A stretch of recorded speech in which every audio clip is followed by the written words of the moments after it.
오늘 저는 여러분과 함께 언약 백성의 사랑을 갈망하시는 하나님이라는 제목으로 신명기 32장 9절을 본문으로 설교하도록 하겠습니다. 제가 본문을 읽도록 하겠습니다. 여호와의 분깃은 자기 백성이라 야곱은 그가 택하신 기업이로다. 아멘. 자, 저는 오늘 언약 백성의 사랑을 갈망하시는 하나님이라는 제목으로 설교하려고 하는데, 오늘 설교 제목이 굉장히 놀랍지 않습니까? 하나님이 인간을 사랑하신다는 말은 참 많이 들었습니다. 또 그렇게 항상 가르치고 있고요. 그런데 하나님이 인간의 사랑을 갈망하신다, 별로 들어본 것 같지는 않습니다.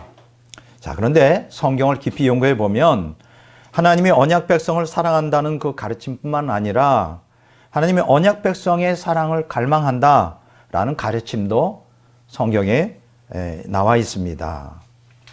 자, 그런데 여기서 우리가 좀 생각해야 될 것은 하나님이 어떤 종류의 사랑으로 언약 백성을 사랑하고 있는가? 그리고 하나님은 언약 백성들로 하여금 어떤 종류의 사랑을 가지고 하나님을 사랑하기를 갈망하고 있는가? 굉장히 중요하겠죠. 자, 그리고 여기서 또 한 가지 우리가 유념해야 될 것은 하나님과 언약 백성 사이에 이 사랑 관계가 깨졌을 때 하나님은 언약 백성들 향해 어떻게 반응하시고 또 그 결과는 무엇인가, 뭐 이런 것도 성경에 게시되어 있습니다. 자, 그런데 이 질문이 굉장히 중요해요. 왜냐하면 성경의 이 질문에 대한 성경에 게시된 정확한 답을 이제 우리가 오늘 살펴볼 텐데, 그 질문들은 언약 백성들의 운명과 직결됩니다. 그래서 아주 심각한 문제는, 성경에 우리가 결코 간과해서는 안 되는 이 심각한 문제는 언약 백성이 하나님과의 사랑이 배신했을 때, 그러니까 언약 백성이 하나님의 사랑을 배신했을 때 언약 백성들에게 어떤 비극이 초래되는가에 대해 성경이 반복적으로 경고하고 있어요. 그래서 오늘 이 주제를 우리가 깊이 다룰 필요가 있습니다. 왜냐하면 우리 운명과 직결돼요. 자, 그런데 참 안타깝게도 우리가 2000년 기독교 역사를 보면 그 신학자들의 무지와 왜곡 때문에 이 사실에 대해 침묵을 하고 있어요. 대부분 다 이 문제를 다루지 않고 그냥 성경이 가르치는 이러한 그 말씀에 대해 가르치지 않기 때문에 결국 어떻게 됐냐? 기독교가 세속화되고 기독교가 배교하는 그러한 일들이 오늘 벌어지고 있습니다. 자, 그래서 저는 오늘 이 설교를 통해 대다수 개신교인들은 이 말씀을 들어도 무관심할 거예요. 관심 없습니다. 그건 어쩔 수가 없습니다. 그러나 진리에 순종하여 천국에 가고자 갈망하는 이 소수의 남은 자들, 오늘 그들에게는 이 설교가 결정적으로 아주 중요한 설교가 될 것입니다. 자, 오늘 본문이 신명기 32장 9절이죠. 굉장히 간단한데 사실은 그 배경되는 말씀은 굉장히 폭이 넓습니다. 그래서 신명기 32장 9절부터 시작해서 25절까지 우리가 그 맥락 가운데서 본문을 해석해야 됩니다. 자, 신명기 32장 9절 한번 제가 다시 한번 읽겠습니다. 여호와의 분깃은 자기 백성이라 야곱은 그가 택하신 기업이로다. 굉장히 이 한 문장이지만 굉장히 중요한 의미를 여기에 담고 있어요. 자, 이 본문은 하나님께 언약 백성이 어떠한 존재인지를 이제 증명해 주고 있는 거예요. 설명해 주고 있어요. 자, 먼저 신명기 32장 9절 전반부 A 부분을 한번 읽어보겠습니다. 여호와의 분깃은 자기 백성이라. 여호와의 분깃은 자기 백성이라. 그래서 여기서 여호와의 분깃, 그 중에 분깃이라는 뜻이 뭘까? 포션이라 그러는데 영어로 그걸 배당 혹은 내게 할당된 목. 좀 더 쉽게 얘기하면 유산이라고 말할 수 있죠. 유산은 물려받은 거잖아요. 그래서 분배된 재산 이렇게 번역할 수 있습니다. 그러니까 이걸 한마디로 말하면 여호와의 분깃하면 나의 소유 이렇게 말할 수 있어요.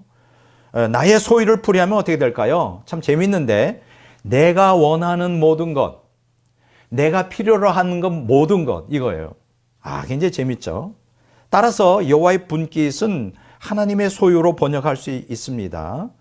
요거가 이사야서 43장 1절에 보면 이렇게 언약 백성들 향해 하나님이 이런 고백합니다. 너는 내 거야. 어디서 많이 들어본 것 같죠? 남녀 간의 연인 사이에 그 사랑이 북받쳐 오를 때 이런 표현을 하죠. 너는 내 거야. 예. 이게 바로 성경에 있어요. 이게 바로 하나님의 언약 백성들을 향해 너는 내 거야 라고 고백한 게 이미 성경에 기록되어 있단 말이죠. 그리고 그러니까 신명기 32장 9절 전반부에 여호와의 분깃은 자기 백성이라는 말은 이렇게 풀어서 설명할 수 있습니다. 언약 백성 이스라엘은 하나님의 소유다. 언약 백성은 하나님의 것이다. 뭐 이런 뜻으로 말할 수, 이걸 좀 더 쉽게 풀이하면 이런 뜻이 되죠. 언약 백성 이스라엘은 여호와 하나님이 원하는 전부다. 언약 백성 이스라엘은 여호와 하나님이 필요로 하는 모든 것이다. 여러분 어떻습니까? 굉장히 확 들어오죠. 여기서 우리가 깨닫게 되는 거야. 야, 우리가 하나님의 언약 백성들을 향한 이 마음이 장난이 아니구나. 예를 들어서 남녀 간의 사랑에 있어서도 사랑하는 그 상대가 너는 내 거야 할 때 이거 심각하게 생각해야죠. 굉장히 심각하게 이거 장난 아니죠. 그 사람이 나를 심각하게 사랑하고 있구나. 너는 내 거야 이 정도면 이런 생각을 좀 해봐야 됩니다. 하나님도 그렇게 하신다는 거예요. 자, 그런데 여기 재미있는 게 있어요. 언약 백성에 대한 하나님의 이러한 뜨거운 사랑은 집단적이면서도 개인적이에요. 이게 무슨 얘기냐? 하나님이 이스라엘 백성들을 집단적으로 사랑하잖아요. 하나님이 그리스도의 몸된 교회를 전 집단적으로 하잖아요. 그런데 이게 또 개별적으로 적용이 된다는 거예요. 어느 기독교인이 하나님과 깊은 사랑에 빠졌어요. 뭐 그럴 수가 있잖아요. 은혜 받고 볼 받으면 하나님의 사랑에 빠진단 말입니다. 근데 심지어는 하나님이 이렇게 고백하시는 거예요. 나는 너만 사랑해. 나는 너만 사랑해. 이런 그 하나님의 고백을 듣는다면 어떨까요? 너무 황홀하겠죠. 너무 행복하겠죠. 왜냐면 하나님은 나만 사랑한대, 세상에서. 근데 여기까지는 좋았어요. 이제 이 사람이 이제 깊은 하나님의 사랑 가운데 신앙생활을 이제 본격적으로 시작하는데, 어느 날 은혜 받은 다른 기독교인이 자기가 동일한 체험을 했다고 하면서 그 고백을 했다는 거예요. 하나님이 너만 사랑한다고. 야, 이거 문제가 심각해요. 이 사람은 어떻게 반응했을까요? 배신감에 치를 떨었죠.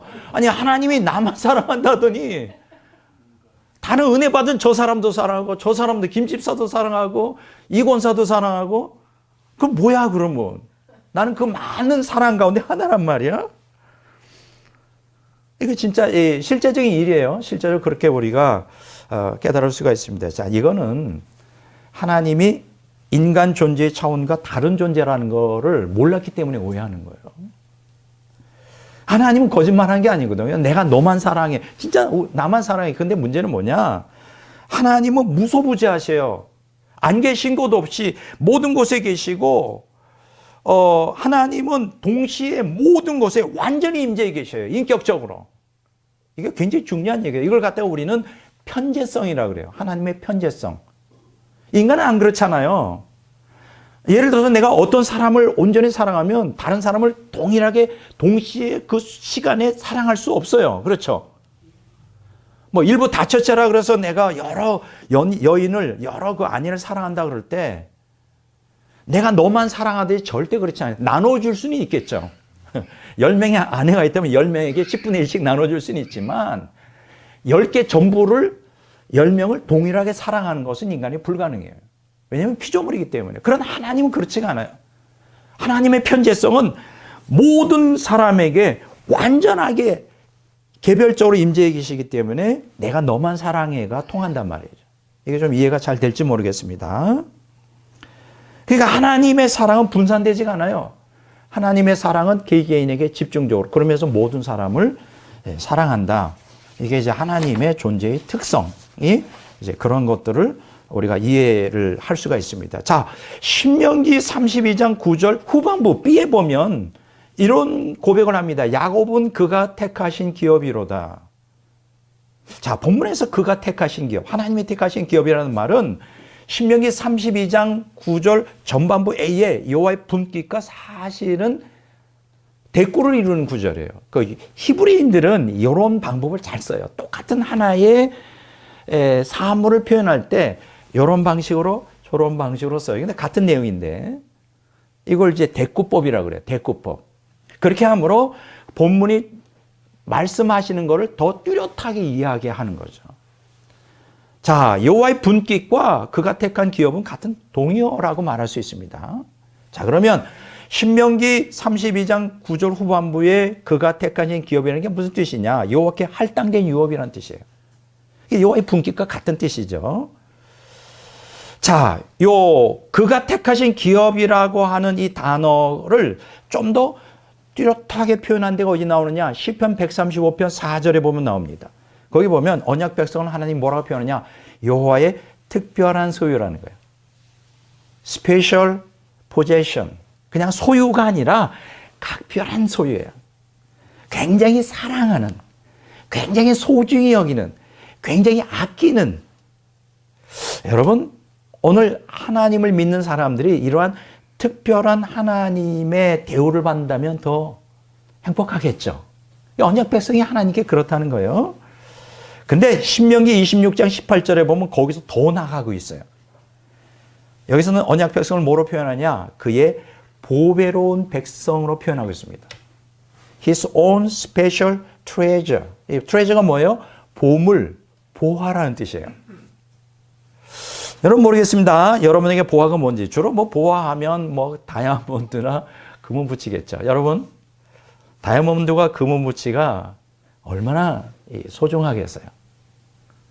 그것을 얻기 위해 목숨을 걸잖아요. 제가 영화 본 것 중에 기억이 남는 게 있는데 블러드 다이아몬드라는 영화가 있어요. 그 피로 가득 찬 다이아몬드. 그러니까 다이아몬드를 얻기 위해 정부군과 반군이 피를 흘려 그 다이아몬드 광산을 차지하기 위해 싸우는 거예요. 블러드 다이아몬드라는 굉장히 유명한 영화가 있어요. 이와 마찬가지로 뭐 각자 사람에겐 다르지만 그 사람이 가장 특별하게 아끼는 보물이 있겠죠. 보물이 있을 거예요. 그러면 목숨을 걸죠. 예. 목숨을 겁니다.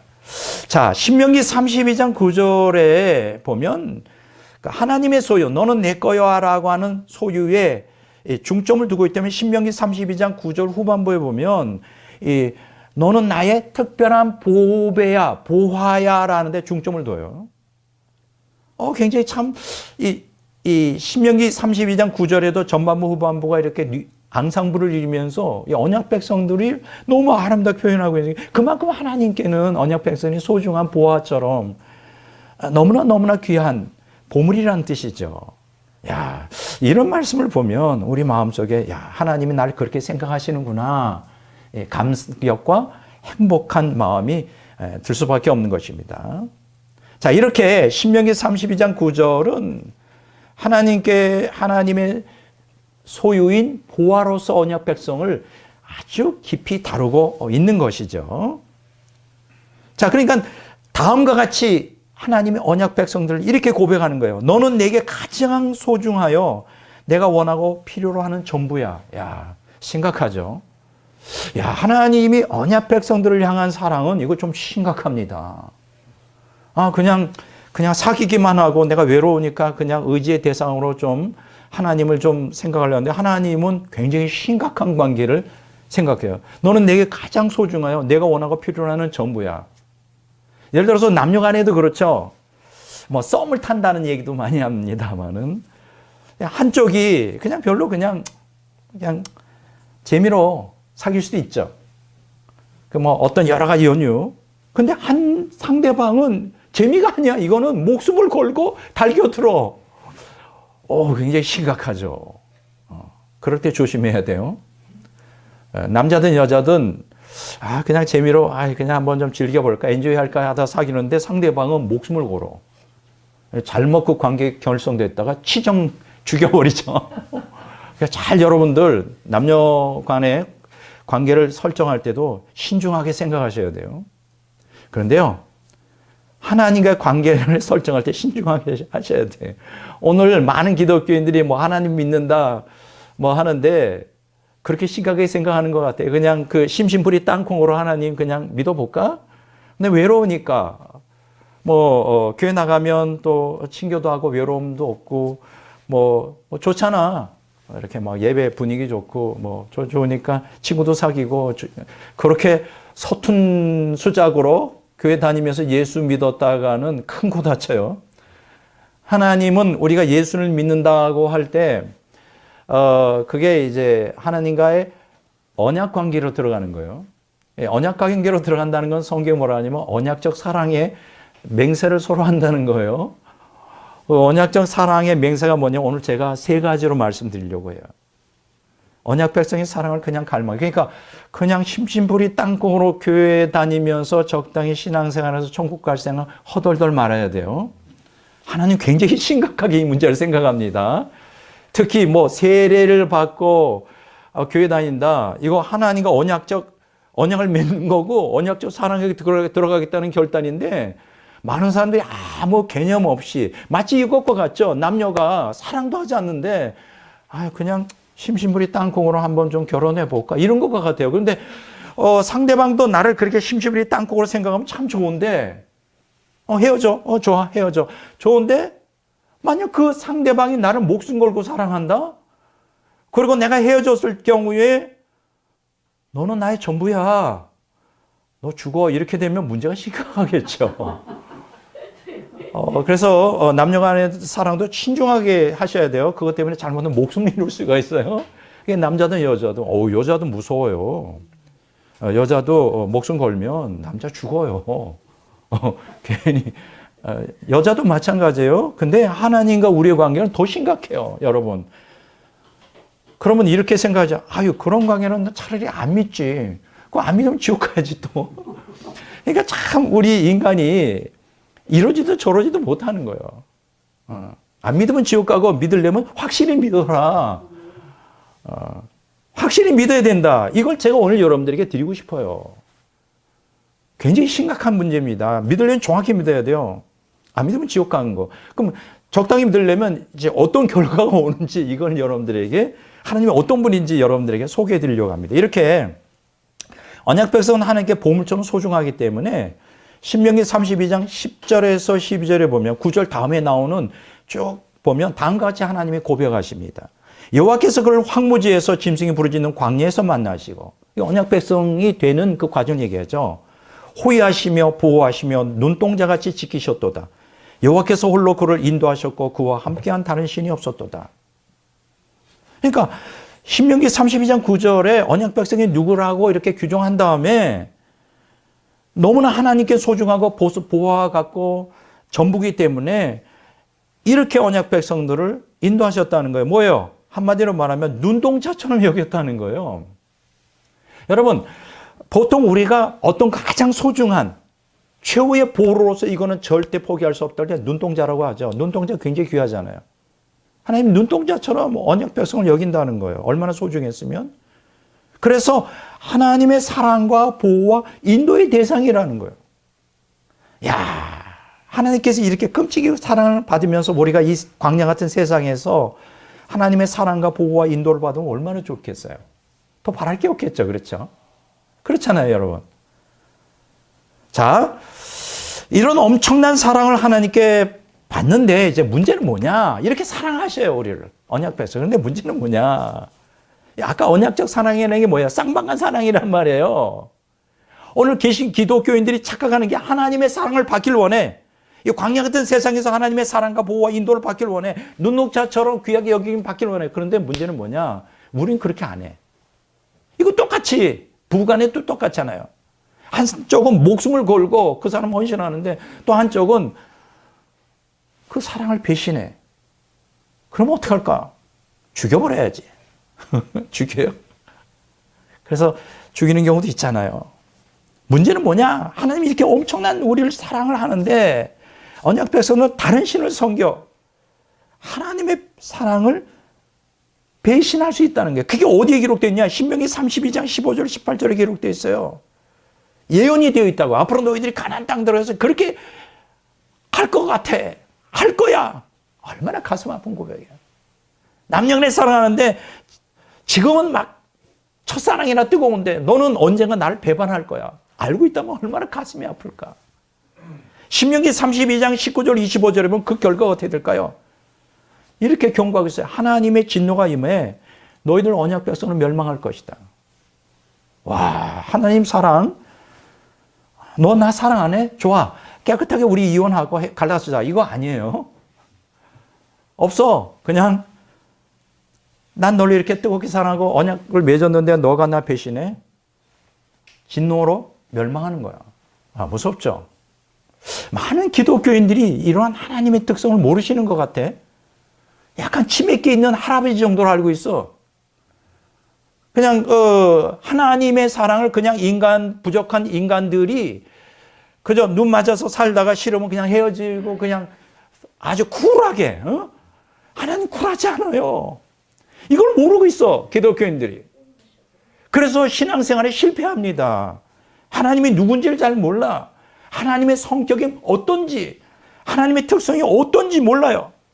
성경에 그렇게 많이 기록되어 있는데 누가 가르쳐 주는 사람이 없거든. 아주 쿨하게 하나님이 우리를 놔주고 너의 행복을 빌어줄게. 아, 이런 하나님 절대 그러지 않아요. 절대 이렇게 놔주지 않아. 놔주지 않아요. 그러니까 오늘날 현대 기독교인들의 비극은 하나님이 어떤 사랑으로 언약 백성을 사랑하고 반대급으로 하나님이 언약 백성이 어떤 사랑을 요구하는지 몰라요. 누가 그렇게 가르쳐 주는 사람이 없어, 목사들이. 목사들이 그거 설교해야 되는데 알지도 못하고 그런 설교도 하질 않아. 그래서 대다수 기독교인들은 하나님이 약간 치맥기가 있는 내가 이용해 먹기 딱 좋은 그런 화석화된 신이라고 생각을 해요. 천만에. 오늘 성경에 기록된 오늘 본문 말씀이 기록된 이 언약 백성 이스라엘에 일어나는 그 모든 것들은 오늘 현대 기독교인들에게 그대로 적용됩니다. 오늘 설교를 잘 들으셔야 돼요. 이게 과거 일이 아니라고. 우리에게도 적용된다고. 자, 그러면 오늘 제가 세 가지 측면에서 오늘 말씀을 풀어갈 텐데 성경은 하나님이 어떤 사랑을 언약 백성에게 요구한다고 가르치는가? 세 가지를 말씀드릴게요. 첫째가 뭐냐? 하나님은 언약 백성에게 배타적 사랑을 요구하십니다. 자, 뭐라고요? 배타적 사랑. 자, 그게 성경에 나와요. 시편 73편 26절에 보면 하나님은 내 마음의 반석이여 영원한 분깃이시라 이렇게 했고, 시편 119편 57절에 보면 여호와는 나의 분깃이시니 분깃이라 그랬어요.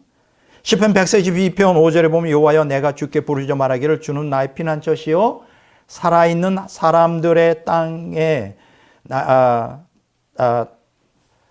땅에서 나의 분깃이라 이시라 하였나이다. 예레미야서 10장 16절에 보면 야곱의 분깃은 여호와시라. 자, 이 여러 구절들이 공통이 뭐죠? 여호와가 나의 분깃이라는 거예요. 제가 아까 분깃을 뭐로 표현했죠? 내가 원하는 모든 것, 나의 것, 내 것. 그러니까 이 기자들은 하나님을 어떻게 표현하고 있느냐? 하나님이 내 거라는 거예요. 하나님이 내가 원하는 전부라고 하는 거예요. 이 표현을 하고 있는 거예요. 자, 여기서 분깃으로 번역된 히브리어 헤레크라고 하는데 이게 예레미야 애가 3장 24절에 보면 기업으로 번역되어 있어요.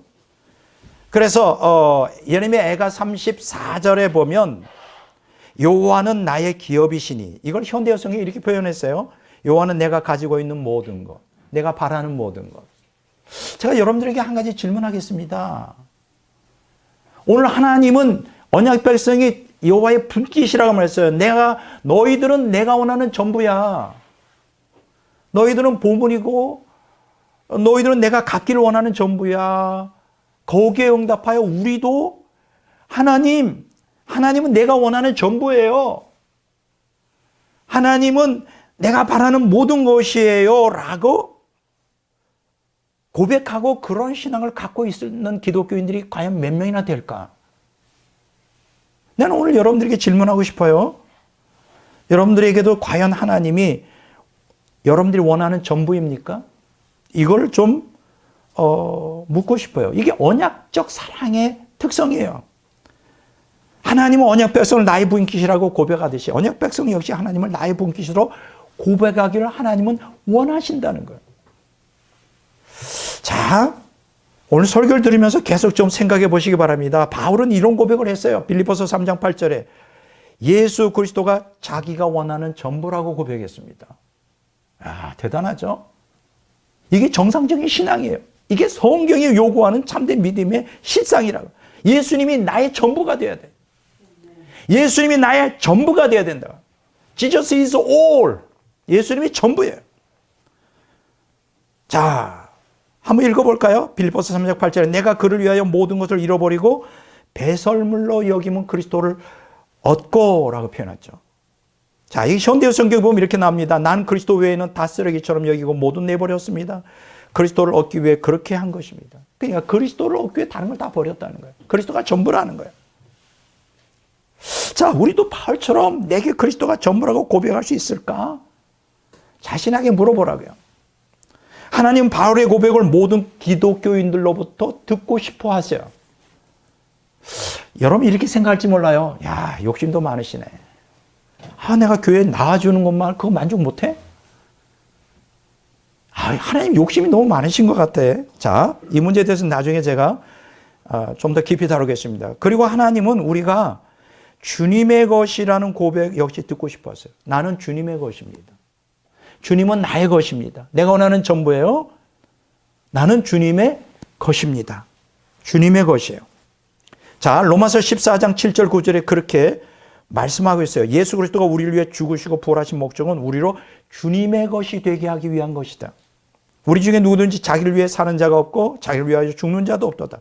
우리가 살아도 주를 위하여 살고 죽어도 주를 위하여 죽나니 그러므로 사나 죽으나 우리가 주의 것이로다. 이를 위하여 그리스도께서 다시 살아나셨으니 곧 죽은 자와 산 자의 주가 되려 하심이라. 자, 여러분, 많은 사람들이 예수를 믿습니다. 교회를 다닙니다. 그리고 예수 믿어 천국 가기를 원합니다. 그런데 예수님이 우리를 위해 피 흘려 죽으시고 부활하신 이유, 목적이 뭐죠? 성경에 보니까 우리로 주님의 것이 되게 하기 위해서. 우리의 주인이 되게 하기 위해서. 근데 많은 기독교인들 보니까 예수님을 주인으로 나는 주의 것이라고 고백하고 그대로 사는 기독교인들 별로 제 주변에서 보지를 못해요. 그 얘기는 뭡니까? 뭔가 좀 문제가 있다는 거예요, 이 신앙이. 자, 이렇게 하나님과 언약 백성 사이의 사랑은 너는 나의 분깃이고 나는 너의 분깃이라는 이 언약적 사랑의 고백의 틀 위에 있어요. 자, 이 말은 뭐냐? 언약 백성은 하나님이 원하는 모든 것이고 하나님은 언약 백성이 원하는 모든 것이라는 고백이 언약적 사랑의 특성이란 말이죠. 자, 여기서 우리가 문제가 되는 게 우리가 온전히 하나님의 것이 되어야 하나님이 온전히 우리 것이 될 수 있다는 거예요. 여러분, 예수님 믿으면서 하나님이 온전히 나의 것이 되지 못하는 이유가 뭘까요? 하나님의 그 깊은 사랑을 왜 깊이 경험하지 못할까요? 아주 간단합니다. 문제는 하나님께 있는 게 아니라 우리에게 있어요. 하나님은 우리를 그런 너는 내 거야, 내가 원하는 전부야 라고 고백하지만 우리는 하나님 그렇게 생각 안 해요. 그러니까 우리가 그걸 경험하지 못하는 거예요. 이건 남녀 간에도 마찬가지죠. 남녀 간에도 한쪽은 목숨을 걸고 사랑해. 그런데 한쪽은 심지물이 땅콩으로 사랑을 여겨. 그러면 목숨 걸고 사랑하는 사람이 사랑이 느껴지느냐? 그게 내 거가 될 수 없는 거죠. 사랑이라는 거는 서로 쌍방간의 교감을 통해 이루어지는 건데 이게 똑같아요. 여러분 정말 하나님의 사랑을 깊이 경험하고 깊이 받기를 원합니까? 여러분도 그렇게 사랑하셔야 돼요. 그래야 이게 경험할 수가 있어요. 많은 사람들이 그걸 몰라. 그냥 긍휼히 여기시는 나를 불쌍히 여기소서. 나 불쌍히 여기서 그냥 불쌍히 여기시는 긍휼의 사랑. 여러분 부부간에도 긍휼한 사랑만을 원합니까? 나 오늘 또 바람 피우고 왔어. 다른 부인한테 그렇지만 난 당신의 사랑을 원해. 날 보호해줘. 인도해줘. 밥해줘. 빨래해줘. 그렇지만 내가 당신만 사랑할 수 없어. 또 다른 여자를 사랑해. 그러면 그 부인은 어떻게 될까요? 오케이, no problem. 사랑해 줄까요? 뺨을 맞고 잘못하면 죽어요. 여자의 질투가 얼마나 무서운데. 근데 이거는 우리가 상식으로 통하잖아요. 남녀 간에도 이게 안 되는구나. 근데 왜 하나님과 언약 백성의 언약적인 사랑하는 우리들은 왜 이게 안 될까요? 하나님 보고 우리는 세상을 사랑하고 육적으로 살며 사탄까지 따라가면서도 나를 사랑해 달래. 나를 보호해 달래. 인도해 달래. 이런 억지가 어디 있어요? 상식적으로 생각해 보자고. 상식적으로. 하나님이 인간보다 못한 존재예요? 바보예요? 하나님이 인간보다 그렇게 가치가 없어요? 아니잖아요. 근데 오늘 대다수 기독교는 그렇게 하나님을 믿어요. 얼마나 안타까운지 모릅니다. 잠언서 8장 17절에 나를 사랑하는 자들이 나의 사랑을 입으며 이렇게 말씀하셨어요. 하나님을 사랑해요. 그러나 그 사랑이 내 것이 되려면 우리가 하나님을 사랑해야 돼요. 그러면 하나님의 사랑을 깊이 경험할 수 있어요. 요한복음 14장 21절에 나의 계명을 지키는 자라야 나를 사랑하는 자니 나를 사랑하는 자는 내 아버지께 사랑을 받을 것이요. 보세요. 예수님을 여러분들이 깊이 사랑하잖아요. 하나님 아버지의 사랑이 막 쏟아져 나와. 나도 그를 사랑하여 그에게 나를 나타낸다 그랬어요. 왜 우리는 예수님을 경험하지 못할까? 왜 우리는 신앙생활을 한다 그러는데 왜 하나님의 사랑을 뜨겁게 경험하지 못한 것일까? 하나님의 책임이에요? 하나님이 무관심해서요? 그렇게 착각하는 사람들이 아니에요. 내가 경험해 보니까 그거는 하나님의 문제가 아니에요. 우리의 문제. 우리의 문제. 우리가 사랑하질 않아. 자, 두 번째. 하나님은 언약 백성들에게 독점적 사랑을 요구하셔요. 야, 독점적 사랑. 아까 제가 뭐라 그랬죠? 하나님은 언약 백성에게 뭘 요구하신다고? 배타적 사랑을 요구하셔요. 두 번째요. 하나님은 언약 백성에게 독점적 사랑을 요구하셔요. 하나님은 언약 백성을 온전히 사랑하세요. 마찬가지로 언약 백성이 하나님을 온전히 사랑하길 원하는데 하나님이 온전히 사랑하도 우리가 온전히 사랑하지 못할 때 무슨 결과가 오느냐? 잘 들으세요. 하나님이 질투하세요. 질투. 출애굽기 20장 5절에 나와 있어요. 내 하나님의 여호와는 질투하시는 하나님이다. 와, 야, 이게 하나님 이거 보통 아니네. 하나님이라 질투하면 안 되는 거 아니야? 넓은 아량으로 긍휼히 여기고 질투라는 거는 속 좁은 여자들의 전유물 아닌가? 이렇게 생각할 수 있어요. 그런데 출애굽기 34장 14절의 질투가 재미는 보면 하나님 본성이래. 큰일 났네. 너는 다른 신에게 절하지 말라. 여호와는 질투라 이름하는 질투의 하나님이시라. 아예 하나님이 속성이 질투고 하나님의 본성이 질투의 하나님이에요.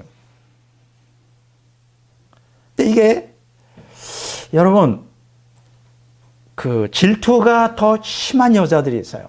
그러니까 예를 들어서 부부가 같이 가는데 전철을 타는데 이쁜 여자들이 있잖아요. 그러면 남자들은 본능적으로 돌아가 눈이 이렇게. 그러면 부인이 질투가 막 그게 극한할 때는 막 싸우기도 하고 약간 그 감각이 좀 떨어지는 여자는 그냥 넘어가는데 민감한 여자들은 머리 뒤에도 눈이 달려 있거든요. 아니 그냥 조금 이렇게 이쁜 여자 본 것뿐인데 집에 가서 이제 대판 싸우는 거예요. 왜 쳐다봤냐고 자꾸만. 예. 근데요 여기서 질투하는 하나님이라 그럴 때 제가 NLT 성경에 보면 이렇게 나와 있어요. You must worship no other gods but only the Lord, for He is a God who is passionate about His relations with you. 그러니까 질투한다는 게 무슨 뜻이냐? 질투하는 하나님이라는 게 하나님께서 언약 백성과의 관계에 있어서 패셔닛하다는 거예요. 진짜 열정을 가지고 뜨거운 열정으로 사랑한다는 거예요. 그러니까 여기서 속 좁은 여자들이 질투가 아니란 말이에요. 그러니까 뜨겁게 사랑하기 때문에 그 뜨거운 사랑을 언약 백성으로부터 원하는 거예요. 근데 하나님의 뜨거운 사랑에 언약 백성이 반응을 안 하고 이방신을 섬기고 하면 어떻게 되냐? 이게 하나님이 견디지를 못해. 견디지를 못해. 이게 특성이에요. 그걸 질투라고 말하는 거예요. 자, 이거 제가 두 가지를 말씀드리겠습니다. 질투가. 첫째, 열정과 질투는 동전이 양면과 같다. 여기서 말하는 열정이 뭐예요? 이글이글 타오르는 거죠. 불타는 사랑이에요. 목숨 건 사랑이에요. 하나님 그렇게 우리 사랑해요. 불타는 사랑으로 목숨을 걸고 있어. 이게 열정이에요. 그걸 영어로 J-E-A-L, zeal이라 그래요. 열정. 사랑의 열정. 근데 그것과 같은 어근을 갖고 있는 단어가 뭔지냐면 jealous예요. 참 재밌죠? zeal, 열정인데 그거 같은 어근이 jealousy, 질투예요. 그러니까 질투와 열정은, 사랑의 열정은 동전이 양면과 같은 거예요. 여러분, 사랑하는 마음이 없어. 질투도 없어요. 내가 아내가 남편을 전혀 사랑해. 남이야. 막 그 남편이 여자를 쳐다보다 관심 없어. 그렇죠? 왜 질투할까요? 뭔가 그 사람에게 깊은 관심을 갖고 사랑이기 때문에 질투하는 거예요. 이 열정은 뭐예요? 사랑에서 나오는 열정이죠. 질투는 결국 뭐로 이어질까요? 증오하는 거예요. 그러니까 이 목숨 건 사는 뜨거운 불타는 사랑을 하는 사람이 상대방이 사랑의 배신을 하면 어떻게 될까요? 질투로 나타나고 결국 증오로 나타나게 되죠. 참 이게 인간도 그렇지만 하나님도 그래요. 둘째, 이 질투와 진노는 동전의 양면과 같아요. 질투로 끝나지 않아요. 하나님은 독점적인 사랑을 원해요. 독점적 헌신을 원해요. 이 말이 뭐냐? 이 질투하시는 하나님이라는 뜻이 뭐냐? 어떤 경쟁자도 용납하지 않으세요. 제가 이제 스타디 바이블에 보니까 jealous God이라는 질투하는 하나님을 이렇게 표현해 놨더라고요. God will not put up with rivalry or unfaithfulness. 이게 무슨 뜻이냐? put up with라는 게 뭐냐 하면 뭘 참지 못한다. 하나님은 다른 상대의 사랑의 대상을 라이벌을 용납 못하세요. 참지 못하세요. 여러분 혹시 이렇게 생각해요? 야, 하나님 쪼잔하시기는. 어떻게 그래서 하나님 노릇하세요? 저 넓은 마음으로 내가 좀 부족해도 다른 세상을 좀 살아가 내 마음대로 살아가서 심지어는 사탄을 좀 따라가도 용서의 하나님이 아니에요.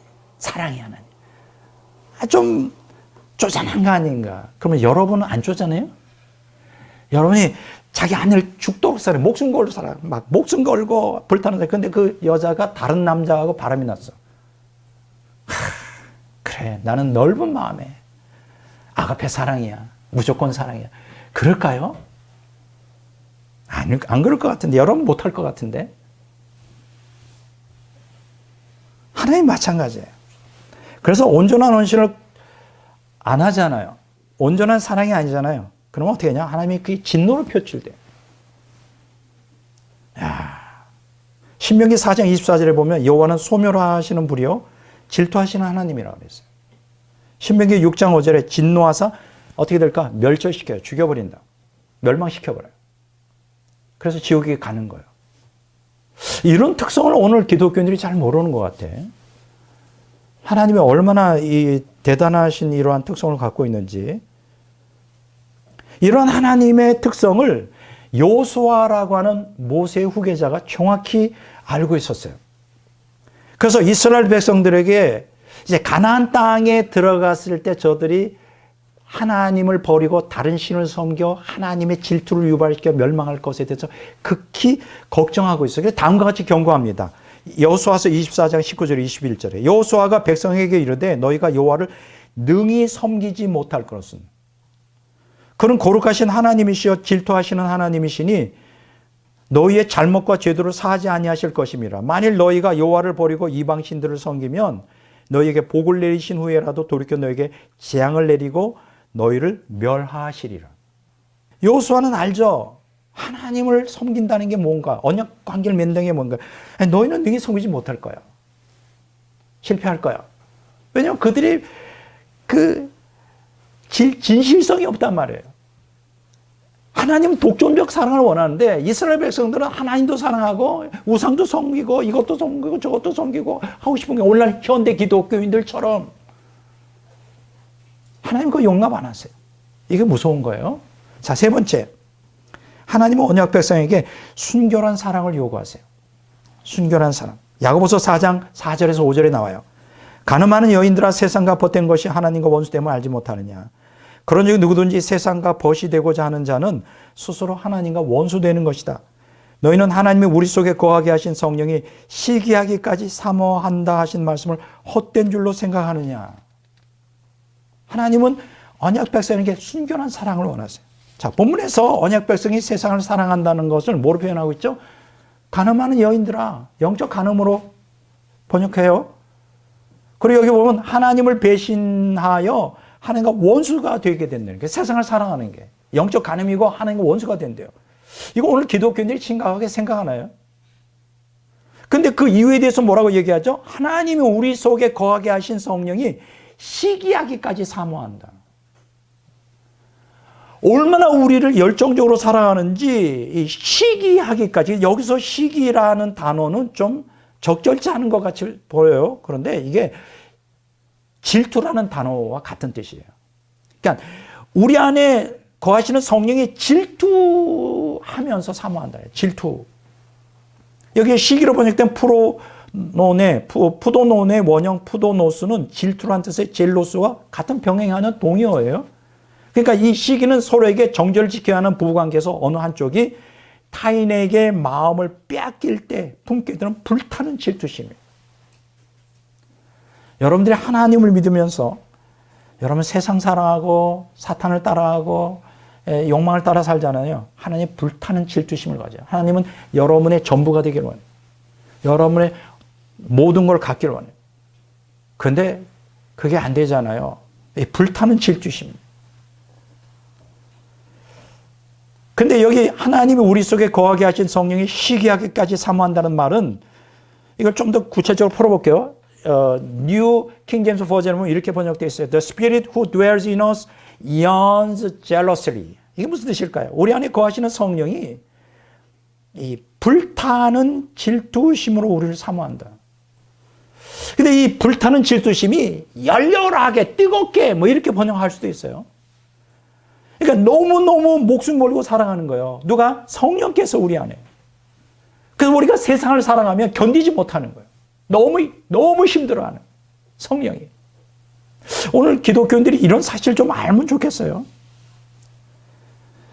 가스워드 트랜슬레이션이라는 번역은 이렇게 번역되어 있어요. The Spirit that lives in us wants us to be His own. 자, 우리 안에 거하시는 성령께서 우리가 온전히 자신의 것이 되기를 원한다. 주님의 것이 되기를 원한다. 온전히. 성령께서 그걸 원하세요. 또 NIV 스터디 바이블에 보면 이렇게 나와 있어요. It is the Holy Spirit who longs jealously for our full devotion. 자, 이게 무슨 뜻이냐 하면 성령께서 우리 안에 성령께서 우리의 온전한 헌신을 어떻게 열망하고 계시냐? 불타는 심정으로. 여기도 보면 jealously라는 뜻이에요. 이제 질투한다 이거예요. 근데 뭐 질투라는 말은 불타는 열정으로 우리가 온전히 헌신하기를 원하신다. 그러니까 오늘 기독교인이면서 세상을 사랑하고 기독교인이면서 옛사람의 욕망대로 살고 심지어는 사탄이 좋아하는 그 삶의 방식을 따라하는 걸 하나님은 용납하지 않는다는 거예요. 근데 많은 기독교인들이 괜찮다고 생각해요. 구원은 믿음으로 바꿔. 뭐 은혜로 받는 거기 때문에 난 천국 간다. 어떤 자신감으로 그렇게 담대한지 난 모르겠어요. 그들은 성경을 모르는 거예요.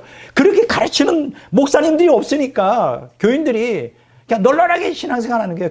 교회만 나와주고 헌금만 해주면 오케이. 당신들이 어떠한 삶을 사든지 나는 관심 없어요. 이런 거지. 그 얘기는 뭐냐면 당신들이 지옥 간다 할지라도 나는 관심 없어. 그냥 교회만 성장하고 헌금만 많이 해주고 봉사해주고 내 목회만 성공시켜주면 돼. 이게 목사의 자세가 아니죠. 목사는 하나님의 종이에요. 하나님의 성경이 가르치는 대로 가르쳐야 되잖아요. 이게 오늘 제가 안타까운 거예요. 자, 구약 성경에서 하나님과 언약 백성 사이의 관계는 남편과 아내로 묘사돼요. 그런 게 굉장히 성경이 많아요. 이사야서 54장 5절 6절, 예레미야 2장 1절 3장 1절 14절 20절 31장 32절, 에스겔서 16장 8절 32절 45절 23절 장 4절 37절, 호세아서 2장 2절 7절 16절. 여기 보면 하나님과 언약 백성은 남편과 아내로 묘사해 주고 있어요. 신약 성경도 똑같이 묘사해 주고 있어요. 에베소 5장 25절 27절에 보면 그리스도와 교회 사이의 관계를 남편과 아내로 묘사하고 있어요. 여러분, 부부에게 있어 가장 중요한 덕목이 뭐라고 생각하십니까? 성격 차이도 있을 수 있고 싸울 수도 있어요. 가장 중요한 덕목은 정절이에요. 그렇지 않나요? 부부 중에 한 사람이 정절을 지키지 않으면, 순결을 지키지 않으면, 순결한 사랑을 하지 않으면 어떻게 될까요? 깨지는 거예요. 깨져요. 유지되기 어렵습니다. 하나님과 언약 백성 사이에도 마찬가지예요. 하나님은 언약 백성에게 순결한 사랑을 원해요. 이 정절하니까 떠오르는 게 있어요. 대표적인 우리 한국의 춘향전. 근데 이게 작자 미상인데 누가 그렇게 그 소설을 만들었는지 너무 기가 막혀요. 그 스토리 하나하나가 막 대단해요. 근데 그 실제, 남원의 실제 인물이라는 얘기가 있어요. 그냥 실제 인물이다. 거기에 누가 나옵니까? 주인공이 성춘향이 나오죠. 성춘향. 그리고 이몽룡이라는 이도룡. 성춘향과 이도룡. 근데 거기에 춘향전에 읽어보면 적나라하게 사랑이 막 불타는 사랑, 목숨을 거는 사랑을 하죠. 근데 거기에 누가 다 낍니까? 변수가. 자, 이도룡이 이제 과거 시험 보러 가는데 변사또가 이 성춘향이 너무 이쁘고 그러니까 사실 그 엄마도 은퇴한 기생이란 말이에요. 기생들은 그때는 몸을 팔았으니까 너도 네 엄마처럼 대를 이어라 이런 거죠. 수총을 하는데 말을 안 들어. 갔다가 고문하고 설득하고 해도 성춘향이가 절개를 지킵니다. 그래서 성춘향 하면 뭐가 떠오르죠? 정절의 대명사다 이렇게 떠오를 수 있어요. 너무 아름다운 내용이죠. 그런데 이제 나중에 이도룡이 이제 과거급제 해가지고 또 자기한테 또 수청 들으려고 그러니까 나는 절대. 너무 스토리가 슬프면서도 너무 그 익사이팅한 내용이 있어요. 자, 성춘향, 춘향전을 보면서 우린 언약 백성이 하나님에 대한 그 절개, 이걸 생각해야 됩니다. 네. 성경은 언약 백성의 영적 간음을 경고하고 있어요. 신약 성경 역시 언약 백성의 영적 간음을 경고하고 있습니다. 하나님 언약 백성들에게 원하는 게 뭐예요? 순결한 사랑이에요. 네. 자, 제가 오늘 이렇게 언약 백성의 사랑을 갈망하는 하나님이라는 제목으로 설교했는데요. 설교를 통해 하나님은 언약 백성에게 뭘 요구하신다고요? 정리해 볼까요? 첫째, 배타적 사랑. 두 번째, 독점적 사랑. 세 번째, 순결한 사랑을 요구하신다 그랬어요. 자, 그러면 질문하겠습니다. 혹시 이 설교를 듣고 하나님의 요구가 너무 부당하다. 어떻게 하나님을 배타적 사랑, 독점적 사랑, 순결한 사랑으로 사랑할 수 있단 말인가? 이 타락한 세상에서. 어때요? 부당합니까? 그렇다고 생각한다면 여러분은 남녀 간의 사랑, 부부 간의 사랑에 있어서도 상대에게 배타적 사랑, 독점적 사랑, 순결한 사랑을 요구하는 건 부당한 거예요. 안 맞습니까? 제 말이? 타락한 세상이잖아. 타락한 세상이거든.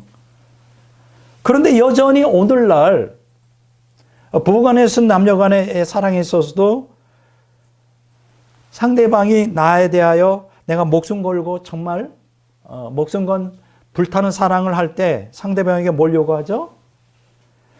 이 타락한 세상이지만 배타적 사랑, 독점적 사랑, 순결한 사랑을 요구하잖아요. 안 그렇습니까? 부당합니까? 만약 하나님이 그걸 요구하는 게 부당하다면 여러분도 여러분이 목숨 걸고 정말 뜨거운 그 사랑, 열정적인 사랑을 어떤 그 여러분들이 불타는 사랑을 하는 상대에게 이걸 요구하면 안 되죠. 타락한 세상이잖아. 제 말이 틀립니까? 근데 웃기는 게 뭐냐? 대다수 기독교인들이 남녀 간의 인간의 사랑에 있어서는 상대에게 배타적, 독점적, 순결한 사랑을 요구하면서도 하나님과의 관계에서는 이건 필요 없다고 생각합니다. 이런 거 안 해도 하나님 봐주실 거라고 생각해. 난센스죠, 난센스. 어떻게 배웠냐면 하나님은 화석화된 신이에요. 감정도 없어. 안 그래요. 성경을 보면 하나님이 인격적이면 살아계셔서 인간과 언약관계를 맺고 언약적 사랑을 갈망하신단 말이에요. 여러분, 다시 놀라운 것은 하나님이 이런 사랑에서 타협하지 않아요. 물러서지 않아. 양보하지 않아. 그래, 너희들은 타락한 본성을 갖고 이 험한 세상 사니까 내가 봐줄게. 뭐 배타적인 사랑, 독점적 사랑, 순결한 사랑은 성경에 기록되어 있지만 현실은 아니니까 봐줄게. 이렇게 안 한다니까요. 타협 안 해요. 물러서지 않아요. 그렇기 때문에 제가 오늘 이 설교를 통해 여러분들에게 드리고 싶은 거는 여러분들이 하나님의 사랑을 정말 받길 원해요. 깊이 경험하길 원합니까? 하나님이 배타적, 독점적, 순결한 사랑을 우리에게 주시듯이 우리도 동일하게 거기에 배타적, 독점적, 순결한 사랑으로 화답해야 돼요. 그게 언약적 사랑의 특성이에요. 쌍방간의 사랑. 자, 제가 오늘 이 설교를 끝내면서 제 간증을 하나 하겠습니다. 6년 전이에요. 6년 전으로 기억하고 있는데 중국 청도의 그 신학교에서 이제 중국인을 대상으로 이제 4일간 신학 강의를 했습니다. 뭐 제가 일본에도 이제 신학교에 이제 강의를 하면 한 4일간 하면요. 하루 종일 강의하는 거예요. 하루 종일. 밥 먹고 강의하고 하루 종일 강의하고 점심 먹고 강의하고 그냥 밥 먹고 자고 강의하고 그렇게 하는 거예요. 6년 전에 중국 청도에 가서 신학 강의를 했어요. 중국인들을. 조선족이 통역을 해 주시더라고. 그래서 이제 그렇게 되면 아주 지쳐요. 그냥 진액이 다 빠지고 이제 그때 이제 귀국하는 비행기 좌석에 이제 딱 앉았는데 사람들이 뭐 다 들어와서 꽉꽉 찼죠. 양쪽 좌우로 찼는데 갑자기 제 영이 뜨거워지는 거예요. 종종 그런 경험을 했기 때문에 그런 경우 영이 뜨거워지면서 눈물이 나기 시작하는 거예요. 영이 막 뜨거워지면서 눈물이 나는데 강력한 하나님의 임재를 경험하는 거죠. 그런데 갑자기 제 앞에서 하나님이 음성이 들리는 거예요. 무슨 음성이 들리냐? 아주 간단해요. 나에게 너가 전부다. 너에게도 내가 전부인가? 어때요?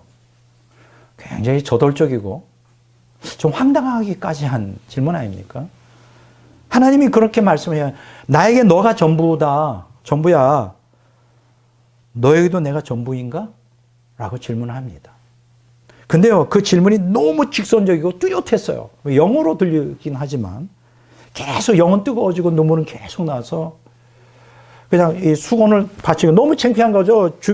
앞에, 뒤에, 옆에 다 사람들이 앉았는데 거기서 나이 든 사람이 울고 있으니 사람들이 어떻게 생각해요? 뭐 실현당했나? 뭐 그럴 거 말할 거 아니에요. 계속 울고 있는 거예요. 근데 그 음성은 들리는 거예요.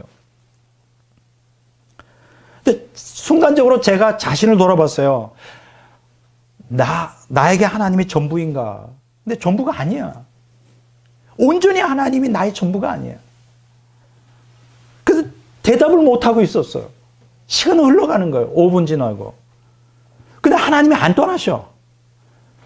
10분이 지났는데도 안 떠나셔. 그냥 내 답을 듣기 전에는 아주 굳게 결심한 것 같아.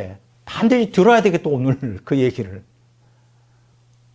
답을 들어야 되겠다. 10분이 지났는데 이제 그때 서서히 사람들이 잘 앉고 이제 스튜어디스가 이제 마이크를 하면서 비행기가 이제 이륙하기 위해서 움직이기 시작하는 거예요. 큰일 났어. 계속 울고 있는데 그래서 제가 그랬죠. 좀 부족하지만 네, 하나님이 나의 전부입니다.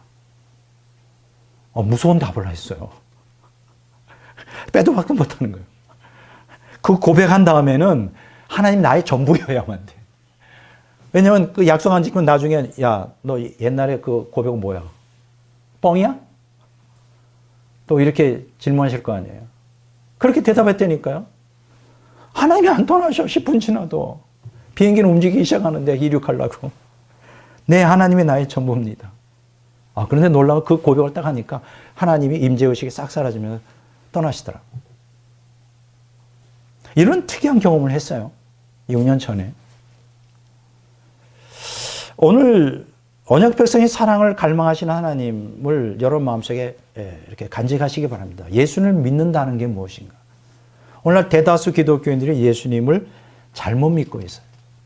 그래서 하나님의 강력한 사랑을 경험하지 못하고 복을 못 받아. 하나님을 믿는다는 것은 하나님과 언약 관계를 들어간다는 거고, 언약 관계를 들어간다는 건 하나님과 언약적 사랑을 한다는 것이고, 언약적 사랑을 한다는 것은 하나님도 언약 백성도 배타적 사랑, 독점적 사랑, 순결한 사랑을 서약하는 거예요.